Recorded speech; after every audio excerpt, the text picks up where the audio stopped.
o quadro Papo do canal Papo de Meninas. Oi, amigas! Sejam muito bem-vindos ao nosso mais novo quadro no canal dos Adolas, Papo de Meninas. E hoje o nosso primeiro tópico vai ser identidade. Mas primeiro, feche seus olhos, vamos orar. Papai do céu, muito obrigada por mais um dia, muito obrigada pela sua presença aqui. Nós agradecemos, Pai, tudo aquilo que o Senhor já tem feito nesse lugar, pela vida da minha irmã que está do outro lado dessa tela. Eu abençoo, Pai, os seus planos e eu agradeço, Pai, por todas as coisas que o Senhor já nos fez e pela sua bondade. Em nome de Jesus, amém! Então vamos lá, o nosso papo hoje, como eu já disse, vai ser sobre identidade.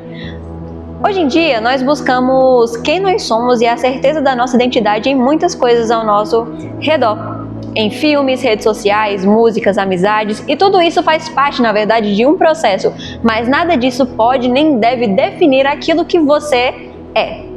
Em Cristo, né? Para ser exata. Quando Cristo morreu naquela cruz, Deus pensava na plenitude dos tempos, onde nós atingiríamos a certeza de quem nós somos em Cristo Jesus. E nós estamos hoje nessa plenitude dos tempos. Então você pode, menininha, ter certeza da sua identidade em Cristo. Mas como chegar à plenitude do conhecimento? Como chegar e ter o conhecimento certo de quem nós somos em Cristo? E a gente vai falar hoje da história de uma pessoa muito interessante que foi o nosso amigo Davi. Acredito que você conhece essa história, ela é contada lá no livro de 1 Samuel. A Bíblia vai contar que Davi era o caçula de seus irmãos, pastor de ovelhas de seu pai, pequeno, ruivo e de boa aparência. E lá no início da história, por volta, se eu não me engano, do verso 17, vai contar que Jessé, pai do nosso amigo Davi, pediu que ele levasse alimentos para os seus irmãos que estavam em guerra contra os filisteus, lá no acampamento dos soldados, né? Davi se levantou pela madrugada, deixou o rebanho com outro pastor e foi ao acampamento de seus irmãos. E daqui você já percebe que Davi era um cara muito motivado, né? Ele era muito centrado no que ele fazia, porque ele acordou de madrugada para levar alimento para os seus irmãos. Mas esse não é o ponto da nossa conversa hoje. Ao chegar lá, ele viu o filisteu Golias, o gigante, um monstro humano, na verdade, de quase 3 metros de altura, ameaçando o povo de Deus. Ele dizia que ele queria, na verdade, isso já durante 40 dias, ele queria que um soldado do povo de Deus lutasse contra ele. E caso ele vencesse, esse soldado de Deus vencesse, os filisteus seriam levados como escravos pelo povo de Deus. Ou não, o contrário. E ele, como eu já disse, ele estava fazendo isso, Golias estava fazendo isso há 40 dias. Mas Davi só precisou ouvir uma única vez. Bastou uma única insatisfação para que Davi decidisse que essa história não permaneceria do mesmo jeito. Para que ele decidisse, na verdade, que seria o que Deus precisava que ele fosse. Davi, que não era besta nem nada, ele foi perguntar aos outros soldados qual a recompensa que ele receberia caso ele vencesse, ou caso o soldado que lutasse contra o filisteu vencesse. E nesse papo, quando Davi estava conversando com os outros soldados, chegou o seu irmão Eliabe, e ele falou uma coisa muito estranha, né? Ele falou bem assim: velho, por que você veio fazer aqui? Você que é pequeno tudo, como que tu que deixou aquelas mínimas ovelhas lá no deserto, e eu sei que tu é presunçoso e que teu coração é mau, você só veio ver a batalha. Se essa história fosse hoje, eu tenho certeza de que Davi olharia para o seu irmão e falaria: eu sou podre de espírito, né? Mas o que nós conseguimos entender até aqui por essa fala de Eliabe? Sabe, até as pessoas mais próximas de você podem fazer acepções a seu respeito. Eliabe, como a grande maioria dos outros, duvidava da própria capacidade de Davi. O chamou de presunçoso e disse que o seu coração era mau. Davi poderia ter aceitado aquilo, poderia ter aceitado aquela ideia que Eliabe colocou no seu coração, de que ele era presunçoso, de que ele era pequeno, que ele não deveria estar ali, porque ele só estava ali para assistir a batalha e não fazer parte dela. Ele poderia ter aceitado tudo aquilo, poderia ter ido embora revoltado, mas ele sabia quem ele era e especialmente o que Deus era através dele, o que Deus faria através dele, que já havia sido fiel na morte de um leão e na morte de um urso. Davi ali, ele tomou a decisão mais importante da vida dele até aquele momento, que era lutar contra o filisteu Golias. Ele foi levado até o rei Saul, e de início o rei Saul também duvidou dele, né, das capacidades de Davi, porque até ali aparentemente Davi não tinha estrutura física de lutar com um gigante de 3 metros de altura. Mas a certeza da identidade de Davi e do que ele queria era tão firme e inabalável que até o próprio rei foi convencido. O rei Saul, ele tentou também vestir a sua armadura em Davi, mas Davi ele não se sentiu confortável naquela armadura e ele não conseguiria vencer a batalha se ele estivesse nas vestes de outra pessoa.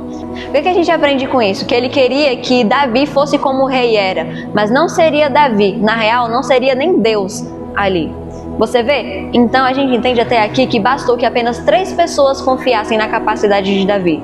Ele próprio, o Senhor e o rei, para que Davi entendesse quem ele era e lutasse e vencesse a maior guerra até ali na história. O que a gente entende até aqui? Não vista a armadura de ninguém. Deus já depositou em você aquilo que será a sua arma para a batalha. E finalmente chegamos na parte mais importante da história. Davi, ele vai ao riacho e ele pega 5 rochas lisas para o seu estilingue, para serem as suas armas. E olha, a sua arma pode até parecer pequena quando comparada a de outras pessoas, porque a arma de Golias, a Bíblia vai falar da armadura de Golias, ela pesava não sei lá das quantos quilos, ele era cheio de armas, ele tinha uma grande de uma espada. A sua arma, em comparação com a do seu gigante, pode até parecer pequena, mas não duvide que Deus pode fazer grandes coisas do aparente pouco que você tem. Na hora da batalha, já era de se esperar que Golias também duvidasse da capacidade de Davi. Mas se nenhuma das outras pessoas foi capaz de abalar a fé e a identidade de Davi, esse filisteu também não seria ele que abalaria Davi. Daqui, muito provavelmente você já sabe que a vitória foi certa. A vitória do nosso amigo Davi foi certa e glória a Deus por isso, com uma única pedrada encravada na testa de Golias. Mas talvez o que você não saiba é que não havia apenas Golias de gigante nessa história. Haviam outros 4 gigantes descendentes de Rafá. Vai falar lá em 2 Samuel 21:22. Estes 4 nasceram de Rafá, em Gate, e caíram pela mão de Davi e pela mão de seus servos. As pessoas elas costumam pensar que Davi ele pegou 5 pedras porque duvidava que uma pedra seria suficiente. Eu, por outro lado, costumo pensar e acreditar que Davi estava preparado para derrotar não apenas Golias, que já seria suficiente para a vitória, mas para derrotar também os outros 4 gigantes que pertenciam aos filisteus. Lembre-se, Deus é sempre vitorioso. Se a sua batalha é a batalha de Deus, então a sua vitória, princesa, já é certa. Viva as mais diversas e incríveis aventuras punk rock com o Senhor, assim como Davi também fez. E acredite em si mesma, não deixe de acreditar em si mesma. Lembra como que a gente conversou nesse instante. Bastou que apenas 3 pessoas acreditassem em Davi. O próprio Davi, Deus e o rei. E o rei nem foi tão importante nessa história. Basta que 2 pessoas acreditem na sua capacidade, que é você e o Senhor, para que você derrote aquele seu gigante. E descubra quem você é no Senhor. Então descubra e busque o Senhor. E quem você é será achado no meio desse processo. Não esqueça da história de menino Davi e tenha certeza de que a identidade que o Senhor te deu é apenas sua. Você é especial, menina. Você é única, menina. Então não duvide da arma que o Senhor ele colocou na sua mão. Quando você olha para as outras meninas, pode até parecer que a sua capacidade é menor, que as suas armas são menores do que as delas, que a sua beleza é menor do que a delas, mas não é isso.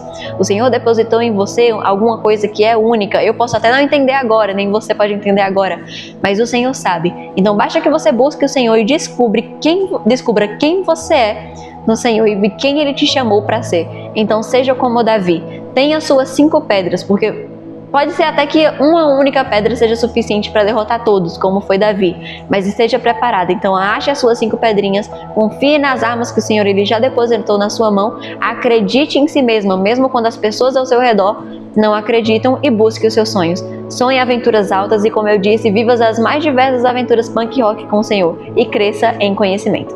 Amo você, não esquece de deixar o seu like aqui no nosso vídeo e te espero para o próximo Papo de Meninas.